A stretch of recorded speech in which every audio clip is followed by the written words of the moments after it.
Television অভিনেত্রী রূপা দত্ত গ্রেফতার। তার বাড়ি থেকে উদ্ধার হয়েছে ৬২.৯ গ্রাম সোনা। শুক্রবার আদালতে হাজির করা হবে তাকে। জয় মা বৈষ্ণোদেবী খ্যাত একটি হিন্দি সিরিয়াল থেকে জনপ্রিয়তা পায় রূপা দত্ত।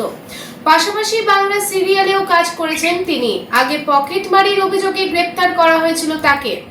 আবারও গত 15ই অক্টোবর কলকাতার বড়বাজারে নন্দরাম মার্কেটে পোস্তা থানা এলাকায় মহিলার সোনার চেন চুরি, মঙ্গলসূত্র চুরির অভিযোগে গ্রেপ্তার করা হয় তাকে। রূপার সাথে এই চক্রে আর কারা জড়িত তা তদন্ত করছে পুলিশ। আর ভাড়া বাড়ি নয়, এবার আপনার নিজের স্বপ্নের বাড়ি গড়ে তুলুন।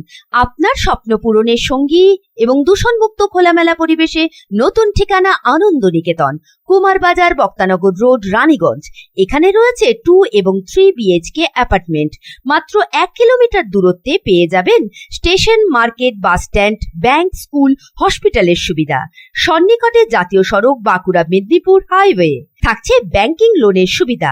দুর্গাপুজো, দীপাবলি এবং ছট পুজো পর্যন্ত থাকছে ফেস্টিভ্যাল অফার। এই উৎসবের দিনগুলিতে ফ্ল্যাট বুকিং এ পেয়ে যাবেন বিনামূল্যে মডিউলার কিচেন, সঙ্গে থাকছে চিমনিও। তাই দেরি না করে আজই যোগাযোগ করুন 9933704001 9333107047।